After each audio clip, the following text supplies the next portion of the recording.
پاکستان کے وزیر خزانہ مفتاح اسماعیل نے امریکہ میں خطاب کرتے ہوئے عمران خان کے مذہبی خیالات کو طالبان سے تشبیہ دے کر انتہا پسند قرار دینے کی کوشش کی ہے۔ احسن نثار نے سوال کیا کہ مفتاح اسماعیل صاحب، پوچھنا یہ تھا کہ عمران خان قرآنی آیات کا حوالہ نہ دے تو کس کتاب کا حوالہ دے؟ IMF سے مذاکرات کے لیے امریکہ جانے والے وزیر خزانہ مفتاح اسماعیل نے ایک تقریب سے خطاب کرتے ہوئے غیر ضروری طور پر سابق وزیر اعظم عمران خان کا ذکر کرتے ہوئے کہا کہ انہوں نے ابتدائی طور پر قرآنی آیات امر بالمعروف کا سہارا لے کر ایک مہم چلائی۔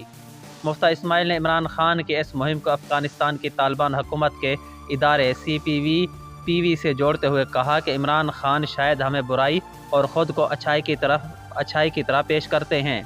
غالباً افغان طالبان کی حکومت میں اس نام سے ایک وزارت بھی قائم کی گئی تھی۔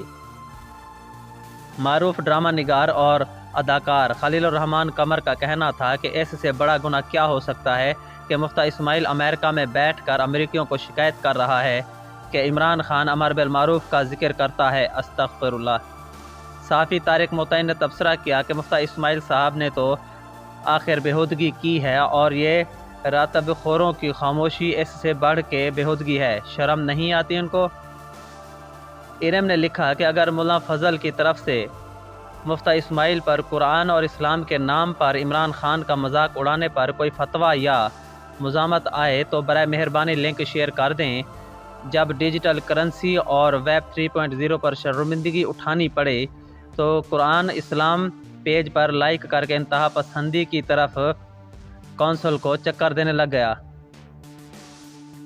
میر محمد علی خان نے لکھا کہ اس سے بڑی لعنت کوئی ہو سکتی ہے کہ ایک سیاستدان ایک غیر مسلم ملک میں قرآن کی آیات پڑھنے والوں کو دہشت گرد کہہ رہا ہے۔ انور لودھی نے تبصرہ کیا کہ مفتاح اسماعیل نے امریکہ میں قرآنی آیات کے بارے میں جس طرح گفتگو کی ہے اس پر حکومت میں شامل اسلام کے علمدار فضل الرحمان نوٹس لے کر احتجاج کریں گے یا گردن گھما کر حکومت انجوائے کرتے رہیں گے؟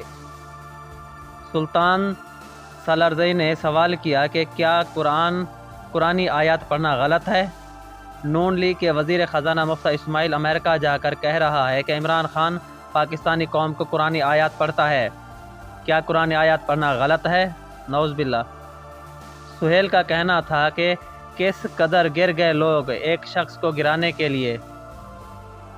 تنویر نے لکھا کہ اقتدار کے لیے ایمان فروشی بھی کر لیتے ہیں۔